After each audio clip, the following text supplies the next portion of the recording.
दोस्तों आज की वीडियो के अंदर हम बात करने वाले हैं जियो ब्लैक रॉक की तरफ से सबसे बड़े फंड की, जिसका नाम है जियो ब्लैक रॉक लिक्विड फंड। इनके जो पहले 3 फंड लॉन्च हुए थे उनके अंदर सबसे ज्यादा एयूएम इसी के अंदर आया है। इनका सबसे बड़ा फंड भी यही है, रिटर्न्स वगैरह भी ठीक ठाक निकाल कर दे रहा है दूसरे फंड्स के मुकाबले। अगर मैं बात करूं जियो फ्लेक्सी कैप, इनका जो स्मॉल कैप फंड है और जो मिड कैप फंड है उनकी अपेक्षा में कहूं तो इसके रिटर्न्स अभी के समय में ज्यादा है, ये सच बात है। ये जो फंड है एक डेट कैटेगरी का फंड है, गवर्नमेंट सिक्योरिटीज, कॉर्पोरेट बॉन्ड, इस तरीके के इसके इंस्ट्रूमेंट्स शामिल है इसके पोर्टफोलियो के अंदर। इसका छोटा सा शॉर्ट टर्म रिव्यू करने वाले हैं, समझे कि किस तरीके का फंड है, किस तरीके के रिटर्न्स हैं, चार्जेस वार्जेस पूरा का पूरा इसको चेक करने वाले हैं फंड को, और कैसे ये लिक्विड फंड के अंदर एक अलग स्थान बना चुका है अभी के समय में। तो शुरू करते हैं दोस्तों।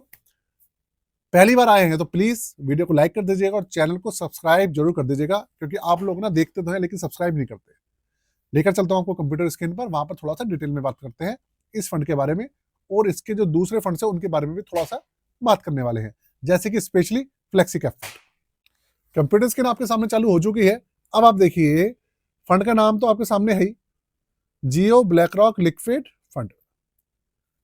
देखिए सबसे पहले मैं वीडियो में आगे बढ़ूं उससे पहले नववर्ष की मेरे सभी भाइयों को जो कि इस वीडियो को देख रहे हैं, मेरे चैनल पे हैं और जो देखेंगे, हार्दिक शुभकामनाएं। नया साल आप सभी के लिए खुशियां लेकर आए और आप लोगों को 2025 के अंदर जितना भी नुकसान हुआ है भैया उसकी पूर्ति हो और 2026 के अंदर आपको भर भर के रिटर्न्स मिले।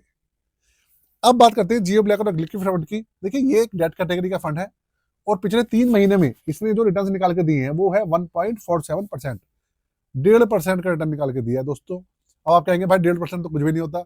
मैं कह रहा हूं अभी के समय में 1.5% रिटर्न बहुत ज्यादा है, बहुत ज्यादा। अगर स्मॉल कैप फंड की बात करूं ना, एक ये देखिए एग्जांपल के लिए आपको दिखा देता हूं, Nippon India small cap fund को ले लो आप। पिछले 1 साल के रिटर्न दिखाता हूं आपको, पिछले 1 साल में इसने कितने रिटर्न निकाल के दिए हैं ये देखिए, तब आपको समझ में आएगा कि 1.5% की ना वैल्यू क्या होती है। ये देखिए पिछले 1 साल में 4% नेगेटिव है ये, तो फिर तो उसके हिसाब से देखा जाए तो अच्छा ही है ना। तो भाई ये पॉजिटिव चल रहा है, 1.5% इसने अच्छे रिटर्न निकाल के दिए हैं।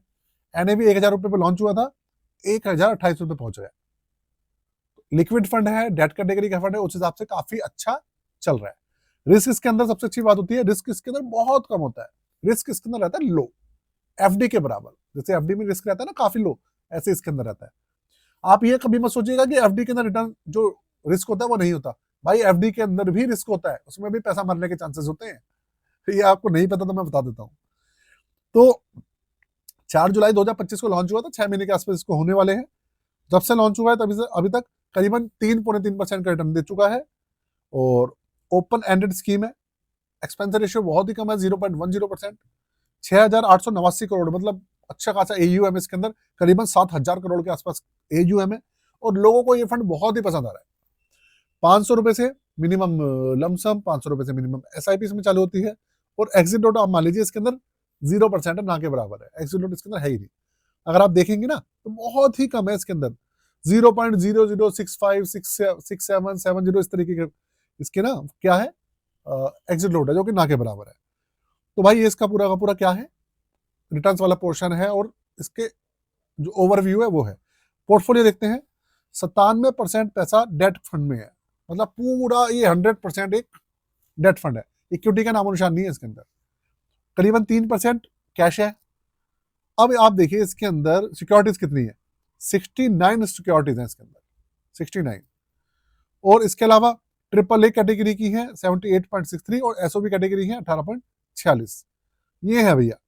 अब आप पूछेंगे भाई इसके अंदर कौन कौन सी सिक्योरिटी है। देखिए ये है, ट्रेजरी बिल है, कमर्शियल पेपर है, treasury bill, certificate of deposit, bank of India limited bank का commercial paper, certificate of deposit, इस तरीके की चीजें हैं इसके अंदर। देखिए सर्टिफिकेट ऑफ डिपॉजिट है ज्यादातर, किसका, बैंक्स का, कैनरा बैंक का, बैंक ऑफ बड़ौदा का, national bank for agriculture rural है ना, एचडीएफसी बैंक लिमिटेड का भी सर्टिफिकेट ऑफ डिपॉजिट। तो भाई इस तरीके के होते हैं इसके अंदर। और डेट फंड्स काम कैसे करते हैं मैं आपको थोड़ा सा बता देता हूं। होता यह है कि जो भी फंड हमारे एसआईपी में करता है वो फंड मैनेजर के पास जाता है। फंड मैनेजर उन्हें, जो इक्विटी फंड होते हैं इक्विटी में तो स्टॉक्स में लगा देता है, लेकिन जो डेट फंड्स होते हैं उनमें करता क्या है, वो जो ये कैश डिपॉजिट होते हैं ना आपके सामने, जो सर्टिफिकेट डिपॉजिट है और चीजें हैं, गवर्नमेंट सिक्योरिटीज हैं, कॉर्पोरेट बॉन्ड्स हो गए, कमर्शियल पेपर हो गए, इनके अंदर लगाता है। अब जैसे हमारे बैंक्स हैं, सरकारी बैंक ले लीजिए, प्राइवेट बैंक ले लीजिए, हमारी स्टेट गवर्नमेंट है, रिजर्व बैंक या फिर हमारी सेंट्रल गवर्नमेंट, इन सबको भी पैसे की जरूरत पड़ती है। तो करते क्या है ये लोन लेते हैं। किससे? हमारे आम पब्लिक से। तो उसके बदले ये क्या देते हैं? इंटरेस्ट लेते हैं। इंटरेस्ट देते हैं, वो इंटरेस्ट हमारे को मिलता है। डेब्ट फंड्स के अंदर इंटरेस्ट मिलता है। इनका जो वो होता है ना, जैसे इक्विटी वाला जो पोर्शन होता है, मतलब जो फंडा रहता है एनएवी बढ़ने वाला, इनका उस तरीके का फंडा नहीं होता कि रिटर्न्स बढ़ गए, रिटर्न्स मिल गए। इसके अंदर इंटरेस्ट मिलता है इनसे, जो इस तरीके के जो लोन लेते हैं ना एएमसी से, उनके द्वारा। एचडीएफसी बैंक भी है, देखिए आप इसके अंदर, रिजर्व बैंक ऑफ इंडिया भी है, स्टेट गवर्नमेंट भी है, bank of Baroda, Canara bank, सारे हैं। तो भाई इस तरीके से उनसे रिटर्न हमारे, उनसे इंटरेस्ट हमारे को मिलता है, और हाँ मतलब एएमसी को मिलता है। एएमसी अपना एक्सपेंस रेशियो काट के बाकी इंटरेस्ट हमारे को दे देती है। इस तरीके से चलता है। तो ये एफडी की तरह ही काम करता है काफी हद तक, लेकिन है म्यूचुअल फंड।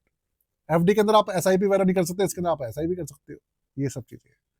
बात करें फ्लेक्सी कैप फंड की, मैं आपको बता दूं Jio BlackRock flexi cap fund की, तो भाई उसके जो हालत है ना, उसकी भी हालत अभी ठीक ठाक नहीं चल रही है।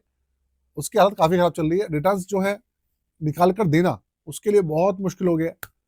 अलादीन इंडिया के अंदर आके पता नहीं क्या हो गया, अलादीन को सांप सूंघ गया, क्या हो गया, या अलादीन का जो चिराग है वो भैया अपना जो चिराग है उससे बाहर नहीं निकल पा रहा।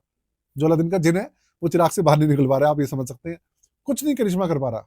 सब कुछ, सारी की सारी चीजें यहाँ पे ठप हुई पड़ी है इंडिया के अंदर।